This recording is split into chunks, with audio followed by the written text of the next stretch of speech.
Liam Carter trusted patterns. At 38 years old, he had built his entire life around them. Not theories, not trends, real things.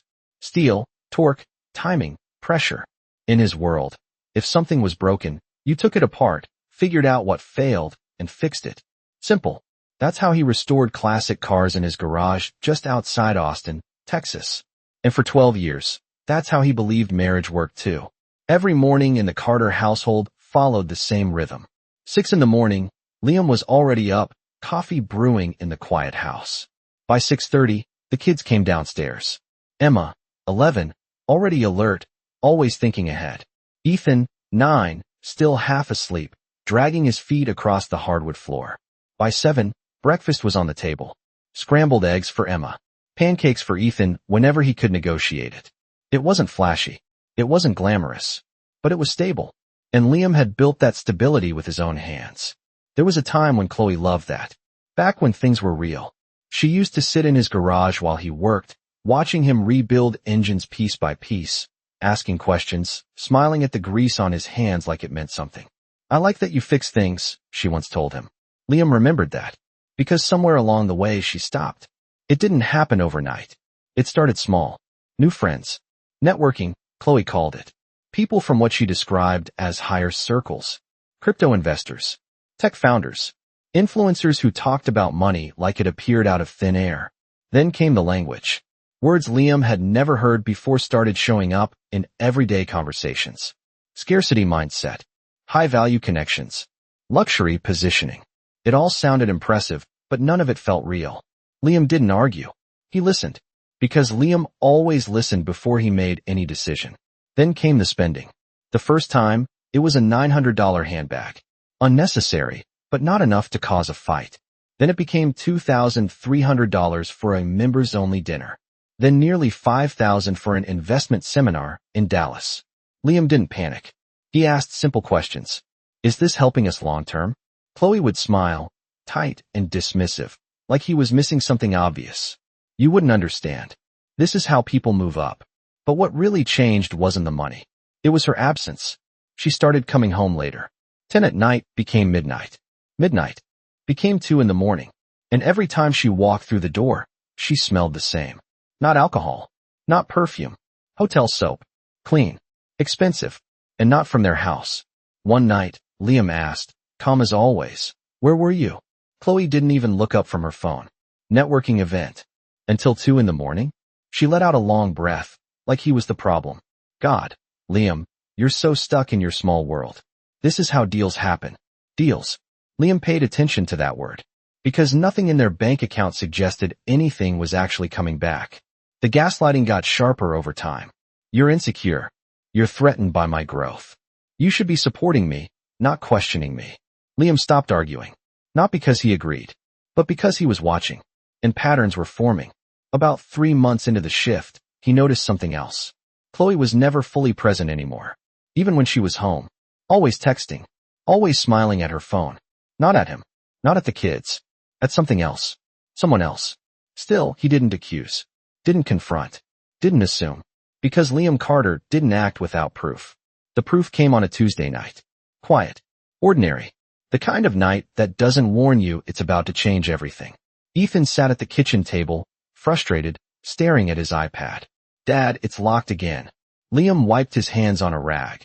He'd just come in from the garage and walked over. Let me see. The screen showed it had been disabled after too many failed attempts. Nothing unusual. Kids and passwords never worked well together.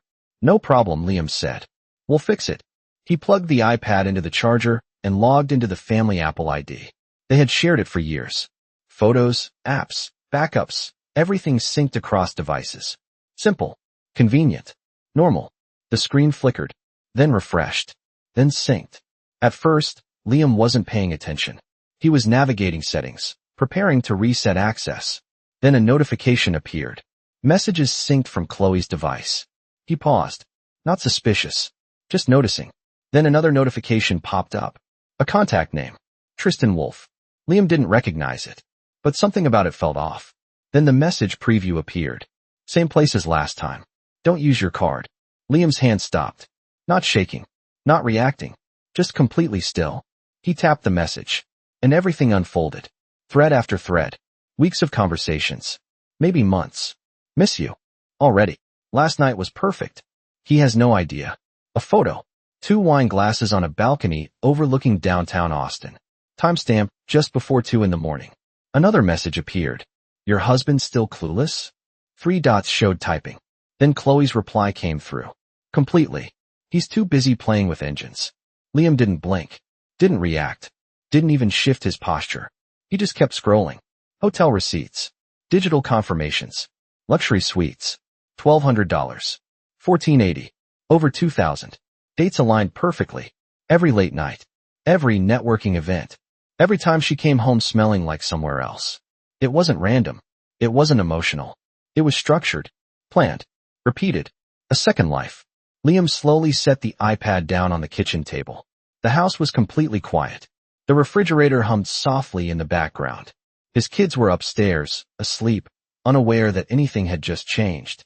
And for the first time in 12 years, Liam Carter saw his marriage clearly. Not as it used to be, but as it really was now. Something inside him didn't break. Didn't explode. Didn't collapse. It went cold. Not emotional. Not reactive. Precise. Because anger was messy. And Liam didn't do messy. He stood there for a long moment, staring at nothing. Then he picked the iPad back up and started documenting everything. 3 days later, Chloe brought it up like it was nothing. Like it was normal. They were standing in the kitchen, late afternoon light coming through the windows. The kind of calm setting that made everything feel deceptively stable. She leaned against the counter, scrolling on her phone, her tone casual, almost rehearsed. I think we should talk about evolving our relationship. Liam looked at her, expression neutral, giving her space to continue. She didn't hesitate. Monogamy is kind of outdated. High-value people don't limit themselves like that. It's about freedom, growth, abundance. The words came out smoothly, like lines she had practiced, like ideas that weren't really hers, but she had learned to repeat confidently. Liam didn't interrupt. He let her speak. Every phrase, every borrowed concept, every justification layered neatly on top of something much simpler, betrayal. When she finished, she looked at him, waiting for a reaction. An argument. Emotion. Something she could push against. But Liam didn't give her any of that. He just said, calmly, "You've been seeing Tristan Wolfe for at least 4 months." For a brief second, something flickered across her face. Surprise. Then it disappeared just as quickly, replaced by a short laugh. "Oh my God, Liam. You're being paranoid again." It was automatic. Denial first. Then redirection. "You've been distant. You've been weird. And now you're making things up." Liam didn't respond. He didn't need to. Because he already had everything. The messages. The receipts. The timestamps. The pattern. He had spent the last 3 days quietly pulling it all together, copying every file from the cloud, organizing it into a clean, structured archive. Marcus had helped him verify metadata, confirm locations, make sure nothing could be disputed. It wasn't a suspicion anymore. It was evidence. Liam turned and walked down the hallway without another word. Chloe frowned, confused now. "What are you doing?" she called after him. He didn't answer. He opened the bedroom closet, pulled out 2 suitcases, and set them on the bed. Then he started packing. Not fast. Not aggressively. Methodically. Clothes folded. Shoes placed carefully. Toiletries zipped into compartments. Every movement controlled, deliberate, final. Chloe stepped into the doorway, arms crossed, watching. "Are you seriously doing this right now?" Liam kept packing. "You're overreacting," she said, her voice tightening. "You don't even know what you think you know." Still nothing from him. That silence started to change the atmosphere in the room. It wasn't the silence of confusion. It was the silence of certainty. Chloe shifted, trying a different angle. "Even if I was talking to someone, that doesn't mean anything. People connect differently now. You wouldn't understand that." Liam zipped the first suitcase. The sound cut clean through the room. He picked up the second and continued. Chloe's tone sharpened. "This is exactly what I mean. You're stuck. You don't grow. You don't evolve. You just stay the same." Liam finished packing, lifted both suitcases, and walked past her toward the front door. She followed him, faster now. "So what? You're just going to throw away 12 years because you're insecure?" He opened the front door. The late afternoon heat rolled in from outside. Without hesitation, he set both suitcases down on the porch. Then he turned back to her. For the first time since this started, their eyes locked fully. His voice was calm, steady, completely controlled. You need to leave. Chloe blinked, like she hadn't heard him correctly. Then she laughed again, but this time it didn't sound as confident. You're serious? Liam didn't raise his voice. Didn't explain. Didn't argue. You need to leave. The repetition landed heavier than anything else he could have said. Chloe looked at him, trying to read something. Anger, doubt, hesitation, but there was nothing there she could use. Just a flat, unmovable certainty. This is my house too, she said, testing the ground. Liam didn't react to the challenge. Not anymore, he replied quietly. That was the moment something shifted. Not in him. In her. Because for the first time, Chloe realized she wasn't controlling the situation. He wasn't chasing her, wasn't questioning her, wasn't trying to win her back. He was ending it. Cleanly. Without emotion. Without negotiation. She grabbed her phone, glancing at the screen like she was about to call someone. Maybe Tristan, maybe one of her new high-value friends. Then she stopped. Because none of them were here. None of them were standing in the doorway of the life she was about to lose. You're making a mistake, she said, her voice lower now. Liam shook his head slightly. No, he said. I already did. The words didn't come out angry. They came out like a conclusion. Chloe hesitated for a long second, then stepped past him, walking out onto the porch. She picked up the suitcases, her movements sharper now, more defensive than confident. Liam didn't help her, didn't follow her, didn't say anything else. He simply stepped back inside and closed the door. The sound of the lock clicking into place was quiet, but final. Liam stood there for a moment, hand still on the door. No shaking, no hesitation, just stillness. Then he turned, walked back into the house, and picked up his phone. There were 3 people he needed to call. Not for comfort, not for sympathy, for execution. Because this wasn't the end of something. This was the beginning of a process. And Liam Carter was already 3 steps ahead. Liam didn't wait until morning. The moment the door closed and the house fell quiet again, he pulled out his phone and made the first call. His father picked up on the second ring. No small talk. No confusion. I need you, Liam said.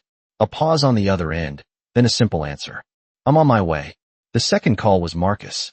If Liam trusted anyone with data, with systems, with anything digital, it was him. You still have that set up? Liam asked. Marcus didn't ask what for. Yeah, he replied. Send me everything. The third call was Dave. And Dave didn't miss tone. How bad, he asked. Liam's answer was calm. Bad enough to finish it. There was a brief silence. Then Dave said, Good. Then we don't waste time. Within an hour, all 3 of them were in Liam's living room. His father sat closest to him, steady as always, the kind of presence that didn't need words to support you. Marcus had already opened his laptop, connecting drives, organizing files. Dave stood near the kitchen island, sleeves rolled up, already in motion mentally. Liam handed Marcus the external drive. Everything's in there. Messages, receipts, timestamps, locations. Marcus plugged it in and started scanning through folders. His eyes moved quickly, processing patterns the same way Liam did with machines. This is clean, Marcus said after a few minutes. Really clean. Sync data, metadata intact. There's no way she denies this if it goes to court. Liam nodded once. That's all he needed to hear. Dave stepped forward, flipping through printed screenshots Liam had already prepared. We move immediately, Dave said. No delays. No warnings. Liam looked at him. What does that look like? Dave didn't hesitate. We file for divorce first thing tomorrow morning. We include infidelity as supporting grounds, not for drama, but for leverage. Texas isn't purely at fault, but evidence like this still shifts negotiations. He tapped the stack of papers. More importantly, we file for temporary orders. You get primary custody of the kids while this plays out. Liam's jaw tightened slightly at that. She's been bringing unstable people around, he said. Late nights. Random environments. Dave nodded. That helps.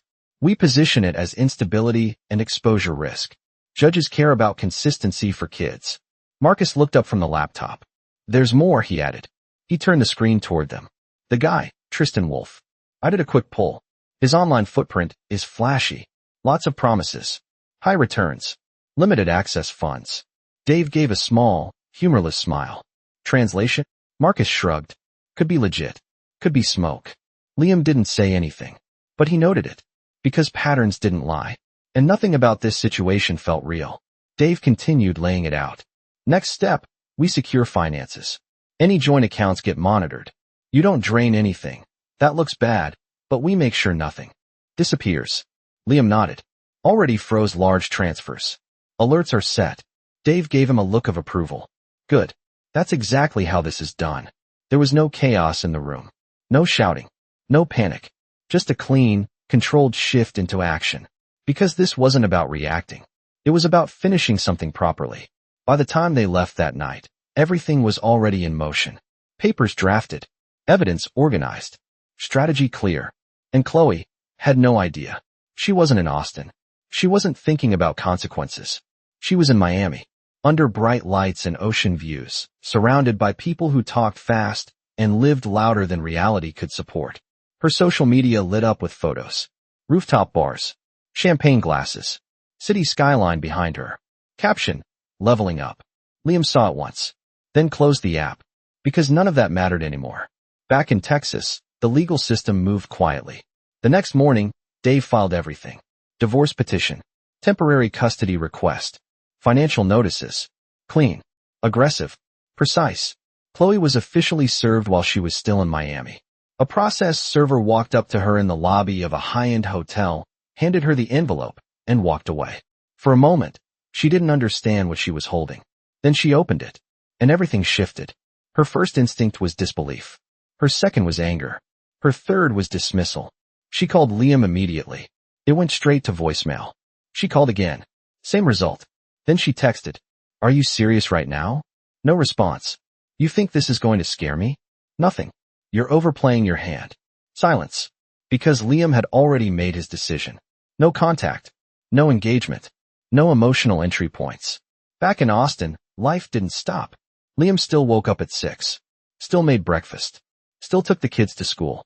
But something had changed. Not externally. Internally. There was no uncertainty anymore. No waiting. No second guessing. Just a clear direction forward. Emma noticed it first. "Mom hasn't called," she said one evening, sitting at the kitchen table. Liam paused for a second, then answered calmly. "She's dealing with some things right now." It wasn't a lie. It just wasn't the whole truth. Ethan didn't ask questions. He just stayed closer to Liam than usual. Small things. Sitting beside him on the couch. Following him into the garage. Kids understood more than people thought. They just didn't always have the words for it. Meanwhile, in Miami, Chloe doubled down. Because denial is easier than reality when you're surrounded by noise. Tristan reassured her. "This is just pressure," he told her. "He's trying to control you. You don't fold." She believed him.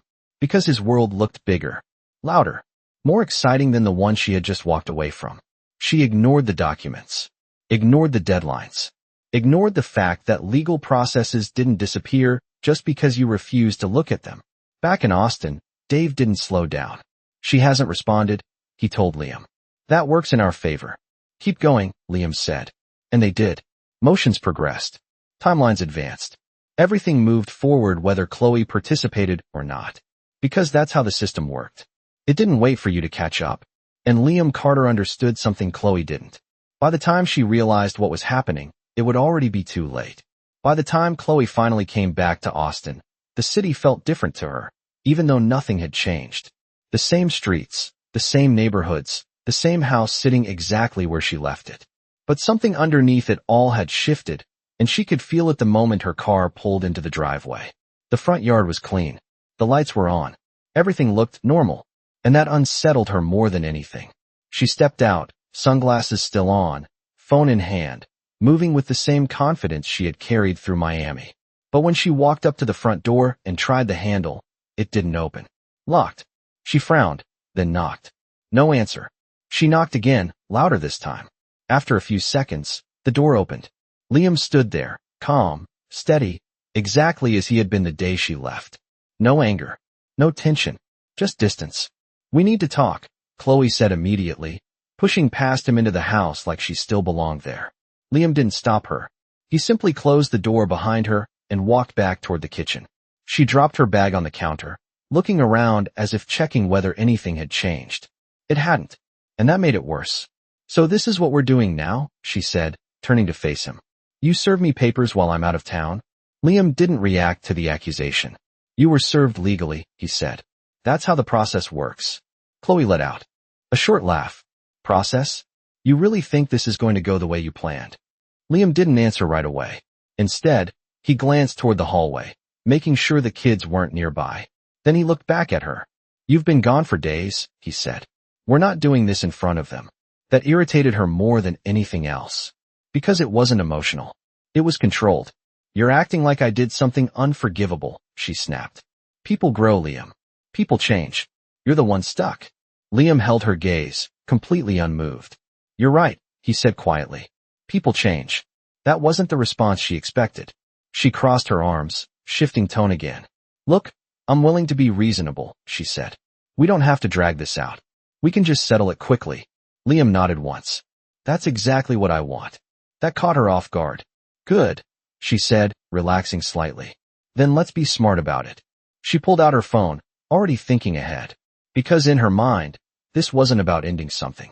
It was about repositioning. Tristan had already told her about the opportunity. A private crypto fund. Limited entry. High returns.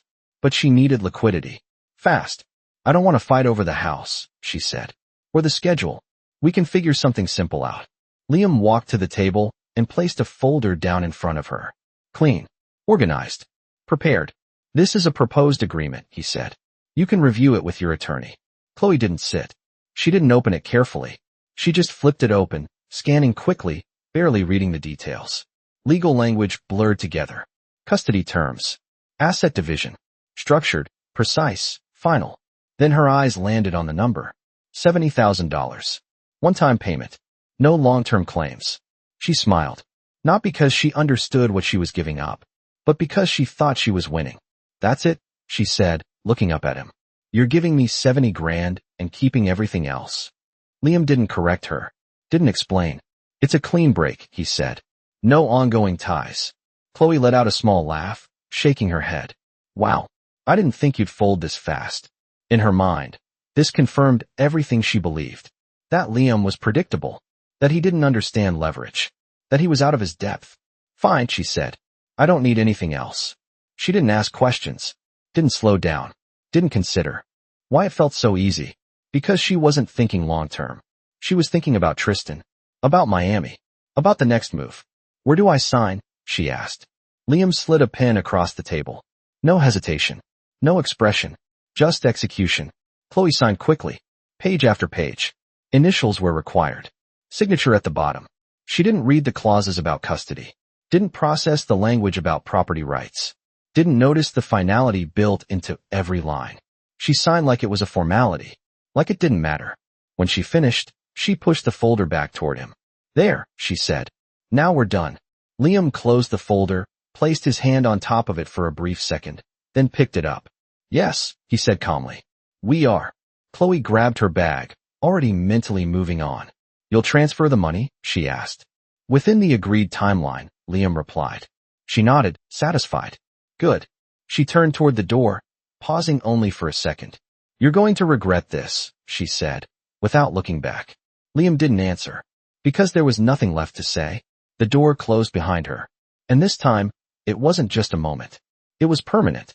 Liam stood there for a second, then exhaled slowly. Not relief. Not victory. Just completion. The process was working exactly as it should. No chaos. No loose ends. Just clean separation. Within days, everything was finalized. Legal filings processed. Custody arrangements confirmed. Financial terms locked in. Chloe received her money. And just as quickly, she moved it into something she believed would multiply it. Because Tristan had promised her it would. Back in Austin, Liam didn't check. Didn't interfere. Because from that point forward, her decisions were no longer his responsibility. Life settled into a new rhythm. Mornings stayed the same. Coffee at 6. Kids at 6:30. Breakfast at 7. But now, there was no tension in the background. No waiting. No uncertainty. Just quiet. Real quiet. Emma adjusted faster than expected. She asked questions, but she accepted the answers Liam gave her. Ethan stayed close, still watching, still processing in his own way. Liam didn't rush them. Didn't force conversations. He just stayed consistent. Because consistency was something they could trust. Weeks passed. Then months. And slowly, The absence of chaos started to feel like peace. Liam spent more time in the garage again, not as an escape, but because it was part of who he was. Engines made sense. Systems made sense. And now, so did his life again. Meanwhile, Chloe stepped deeper into a world that looked bigger than it really was. The money she received didn't last long, because it wasn't meant to. It was meant to be moved, invested, multiplied. At least, that's what she believed. At least, that's what Tristan told her. And for a while, everything still looked perfect on the surface. Until the cracks started to show. It started quietly, the way collapses always do. Not with alarms or headlines, but with small inconsistencies that most people ignored. A delayed payout. A vague explanation. A shift in tone. Chloe noticed it first when one of Tristan's investor updates didn't match what she had been told privately. The numbers felt off. Not dramatically, just enough to make her pause. She called him that night. He picked up, smooth as always. "It's just timing," Tristan said. "Liquidity cycles. You're thinking too small." That answer worked on her before. It didn't work the same now. "I need to pull some of my money," she said. There was a pause. Not long, but long enough. "That's not how this works," he replied, still calm, but tighter now. "You're in a growth phase. Pulling out early kills your upside." Chloe frowned, pacing her apartment. "It's my money." Another pause. This one heavier. "Trust the process," he said. "That's why you're here." The call ended without resolution. And for the first time since she stepped into his world, Chloe felt something she hadn't allowed herself to feel before. Doubt. She pushed it down. Because doubt meant admitting she might have been wrong. And Chloe had built everything recently on the idea that she was right. Days passed. Then a week. Then another. Payments slowed. Communication changed. The same people who used to respond instantly now took hours. Then days. Then not at all. Her messages went unanswered. Her calls went to voicemail. The group chats that once buzzed with energy went quiet. And slowly, one by one, the people she thought were her network disappeared. Chloe tried Tristan again. No response. Again. Nothing. Then finally, a short message. "Busy. Don't panic." That was it. No explanation. No reassurance. Just distance. Back in Austin, Liam was in his garage when Marcus called. "You see the news yet?" Marcus asked. Liam set down his tools. "No, turn it on," Marcus said. Liam walked inside, grabbed the remote, and switched to a local news channel. The headline ran across the screen before the anchor even spoke. "Federal authorities have raided a major investment operation tied to suspected financial fraud." Then the image appeared. Tristan Wolfe, surrounded by agents. Hands restrained. Face no longer confident. Liam watched without expression. The report continued. "Authorities are investigating what appears to be a multi-million-dollar Ponzi scheme, with multiple individuals potentially involved in recruitment and promotion." Liam didn't move. Didn't react. Just listened. Marcus stayed on the phone. "It's bigger than it looked," he said. "Way bigger." Liam nodded slightly, even though Marcus couldn't see it. "Yeah," he said. "It always is." The report went on to mention associated names. Influencers. Promoters. People who had helped bring others into the system. Chloe's name hadn't been said yet. But Liam knew how this worked. It wasn't a matter of if. It was a matter of when. Across town, Chloe saw the same broadcast on her phone. At first, she thought it was fake. Misreported. Exaggerated. But the footage was real. The building. The agents. Tristan. She replayed the clip 3 times, like repetition might change the outcome. It didn't. Her hands started to shake. She tried calling him again. Straight to voicemail. She opened her banking app. Numbers that once looked promising now felt uncertain. She refreshed the screen. Nothing changed. She checked her messages. Silence. Complete silence. And that's when it hit her. Not all at once. Not dramatically. But steadily. Everything she had built over the past few months wasn't real. The parties. The promises. The projections. The confidence. It was all built on something that didn't exist. And now it was gone. Within 48 hours, it got worse. Federal investigators began contacting individuals tied to the operation. Questions. Requests. Subpoenas. Chloe's phone rang from an unknown number. She hesitated before answering. "Ms. Carter," the voice said. "This is a federal investigator. We need to speak with you regarding your involvement with Tristan Wolfe." Her throat tightened. "I'm not involved," she said quickly. "I was just, we'll need you to come in."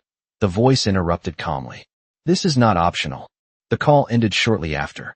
Chloe stood there, phone still in her hand, the room suddenly feeling smaller than it had before. Her friends were gone. Tristan was gone. The money was gone. And now, something else was coming. Something real. Something she couldn't talk her way out of. She tried calling Liam. Once. Twice. 10 times. It went straight to voicemail, every time. She sent messages. I need to talk to you. Please answer. This isn't what you think. No response. Because Liam had already made that decision months ago. No contact. No reentry. No exceptions. Back in Austin, life continued. Emma had a school project. Ethan had a game on Saturday. Liam showed up for both. Fully present. Fully grounded. Because the chaos that once lived in his house was no longer there. Weeks passed. The investigation deepened. Chloe's name surfaced officially. Not as the mastermind, but as a participant. Someone who had promoted, encouraged, benefited. Enough to be held accountable. Her lawyer explained it clearly. This is serious, he said. You're looking at potential charges if they move forward. Chloe sat there, listening, but not really hearing. Because the version of her life she had believed in had already collapsed. Everything after that felt like consequences catching up. The anxiety set in fast. Then deeper. Sleepless nights. Racing thoughts. Constant fear of what came next. She started taking medication. At first as prescribed. Then more frequently. Then without structure. Because she wasn't trying to get better anymore. She was trying to quiet everything. The noise. The regret. The realization. That she had traded something real for something that never existed. She called Liam again. And again. And again. No answer. Because that door had already closed. One morning, Liam received a call from an unfamiliar number. He stepped outside to take it. Mr. Carter, the voice said. This is St. David's Medical Center. He didn't speak right away. Something in the tone told him everything he needed to know. We're calling regarding Chloe Carter, the voice continued. A pause. Then, calmly, professionally. She passed away early this morning. Liam closed his eyes briefly. Not from shock, but from understanding. The explanation was clinical. No speculation. No drama. Accidental overdose involving prescribed anxiety medication. No foul play. No external cause. Just a series of choices that led to one final mistake. The call ended. Liam stood there for a moment, the Texas heat pressing down around him, the world continuing exactly as it always did. He didn't break, didn't collapse, but something inside him shifted. Not pain, not anger, just closure.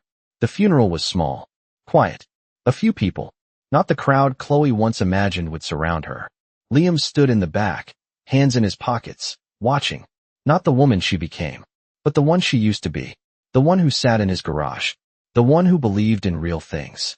That was the version he allowed himself to remember. Not the rest. When it was over, he didn't stay. He didn't linger.